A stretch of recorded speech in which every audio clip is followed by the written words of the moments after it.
Rue Valley was one of the earliest titles to find itself thrust into the rapidly expanding list of games, now being defined as games like Disco Elysium.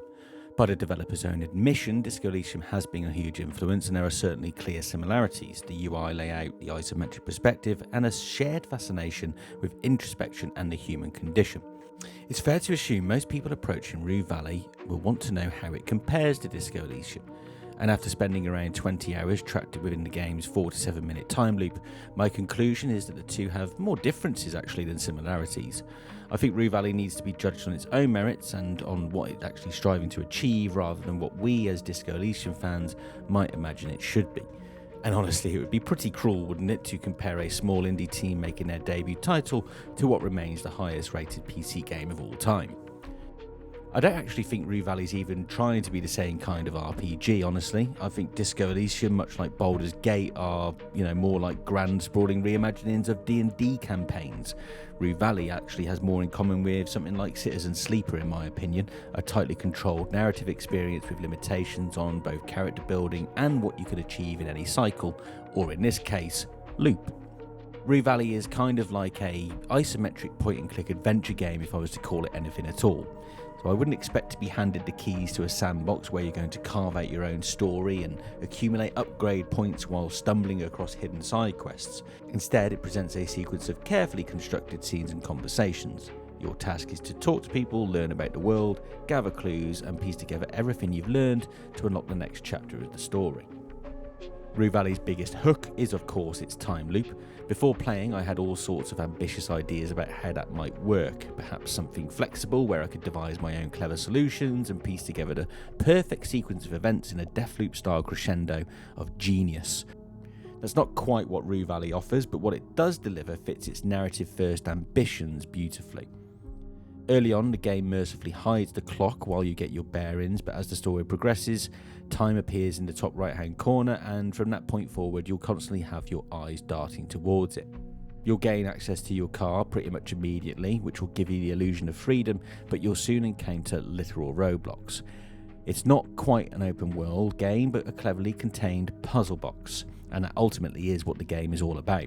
You need to learn its layout, find little shortcuts, figure out how to use the town's people and their routines to your advantage, all in the pursuit of finally escaping this godforsaken place.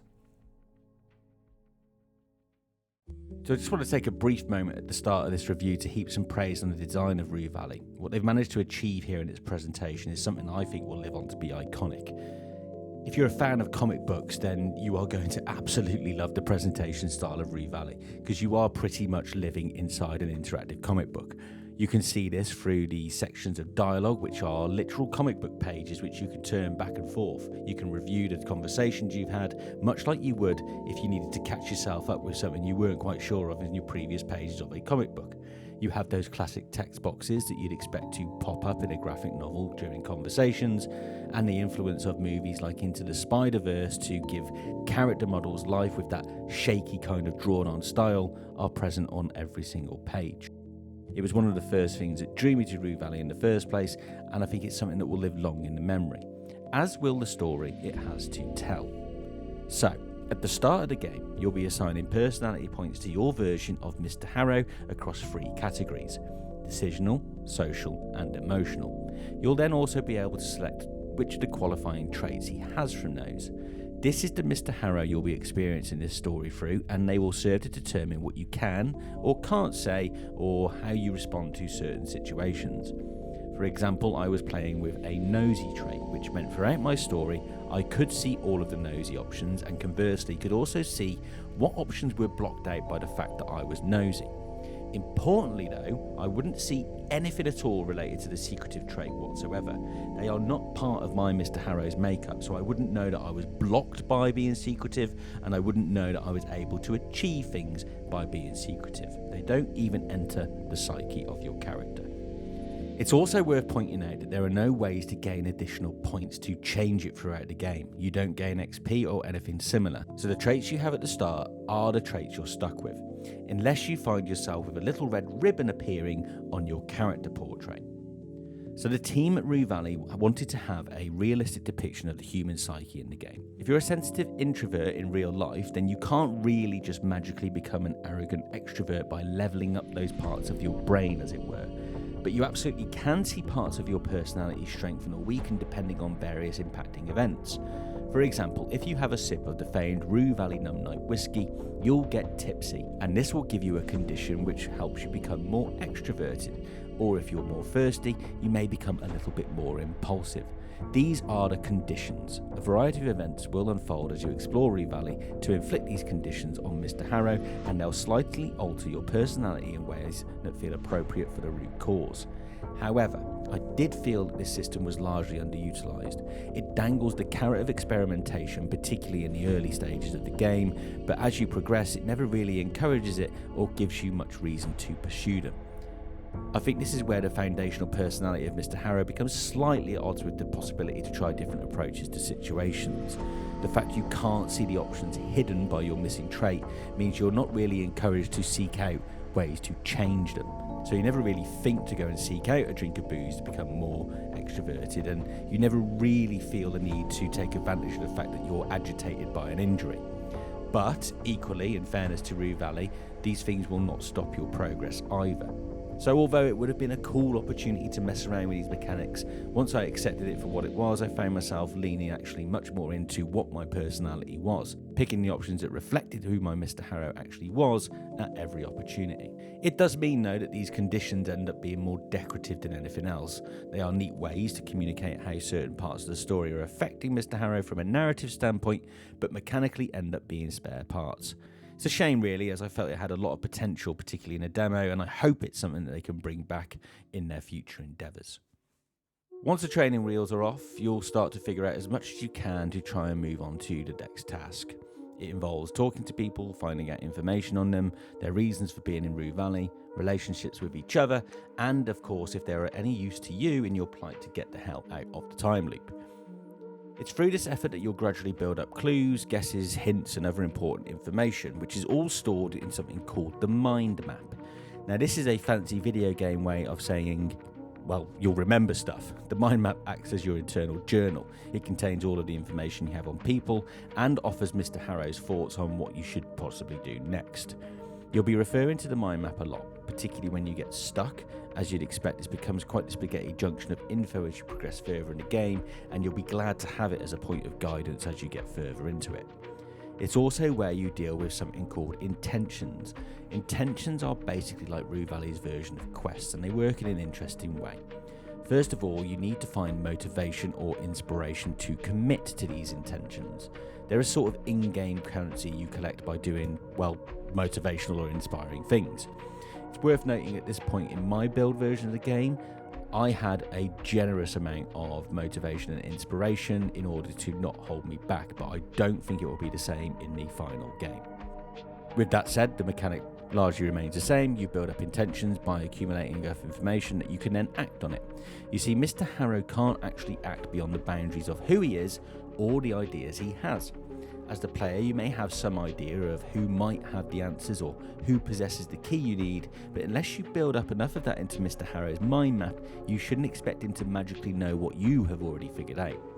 This is a well-intentioned mechanic which for the most part serves its purpose, keeping you on track, but sometimes it can also be a little bit frustrating when you can see in your own mind's eye what needs to happen, but are held back by the game's insistence on events unfolding in the way the creators wanted it to. The resulting gameplay loop is a trial of memory and lateral thinking. You may find you can gain access to areas a little bit quicker to then discover you can't quite achieve what you need to. So it becomes a puzzle of understanding what it is exactly you need to do or find out, or who you need to influence in the right way to then gain opportunities to progress. A good example of this is the vending machine lady, and importantly it's pretty spoiler free. You meet this angry person at the start of the game banging a vending machine in frustration. She'll be there every single morning as you restart the loop, and without intervention, she'll bang away trying to get a coffee out of the machine until a specific time. However, through some investigative work, you can eventually work out how to solve the issue with the vending machine, sort her out with a coffee, improve her mood, and get her moving along much quicker. This is a theme which occurs throughout the game and is largely what you'll be trying to do throughout, trying to work out how to get someone there quicker and apply the same to their friends you meet along the way. It's a constant puzzle of how to get people in the right spot, in the right mood, so they're more willing or able to give you the answers to your questions. This is the classic adventure game stuff where I had a huge amount of fun. It's really satisfying playing through the game, chipping away at different lines of inquiry until you land on an aha moment, and in comes that huge dopamine hit as that one little success forks itself out into a handful of new options to explore. However, it is also an area which will frustrate you too. I won't get into spoiler territory, of course, but there are a handful of moments towards the later stages which were seemingly being deliberately annoying in the assistance of halting progress. More than once I found myself thinking if the game had pushed me for maybe half a minute longer, I probably would have shut it down and returned another day. The thing that made it annoying as well wasn't necessarily because I couldn't figure something out. It wasn't like a frustrating puzzle. You'd find enough information that you as the player, it was so clear what had to be done, and you're left to continue with a rather mundane piece of repetition that didn't always feel like it offered much flavour to the wider story. It just felt like it was there to pad things out a little bit. However, I must say that it was very rare indeed that I didn't feel that I was adequately rewarded for my patience. And these rewards come as a result of being such a laser-focused narrative.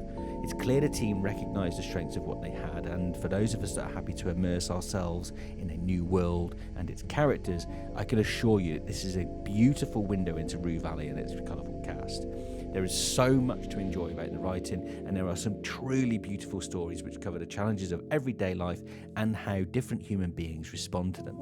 And therein lies the biggest appeal of Rue Valley: the story, the world, and its characters. It's very difficult with Rue Valley to tell you what makes it so good without spoiling it.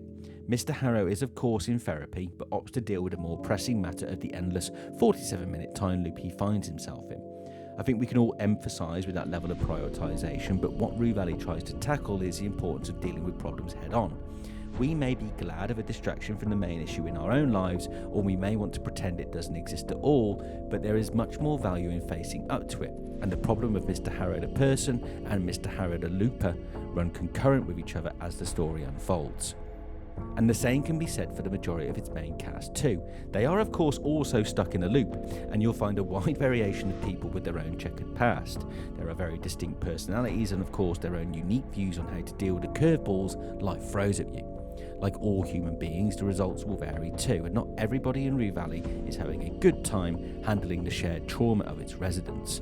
For the most part, I found the writing to be of a high quality, and it needs to be if you're going to stand up with something to say, particularly on the matter of mental health, which is at the core of its narrative. Each character will offer very different perspectives on the effectiveness of therapy, their own point of view on what it takes to heal, and the game offers you the chance to address that question too. I came away thinking that Rue Valley was here to tell us that everybody has problems and we all have our own way of dealing with them. It never passes judgment on these approaches, but what it really communicates is how people have to find their own path to getting better. And what I like the most is how it says that journey to getting better doesn't really have a finishing line. There isn't someone waiting at the end of the track to hand you a medal or celebrating glory. It's a very quiet and personal victory, and one that actually needs to be maintained. You can take the lessons from that journey and the successes, and you need to hold on to them because life will throw more curveballs at you. That's the beauty of the human condition. We're never going to find ourselves on a golden path where nothing ever troubles us again. That's what life is all about. A journey through peaks and troughs, our responses to the good and the bad, and how we mould the person we want to be in the face of it all. In the main, I felt the stories in Rue Valley and the writing overall were of a decent quality.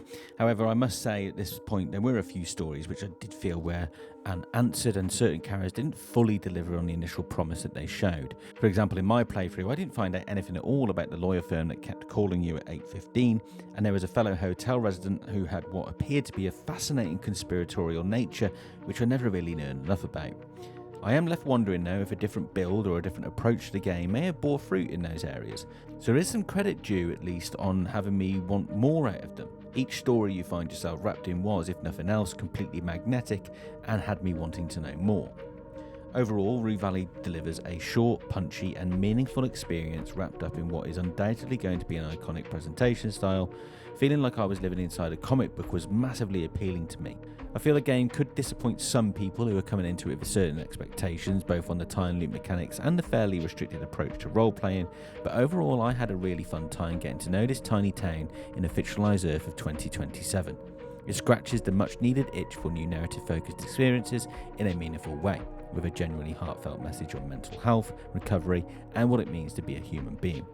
It will make you laugh, it will make you cry, and the tantalising question of what if will encourage you to play Rue Valley more than once and hope to God that they all stick together to one day bring us more games in the same world.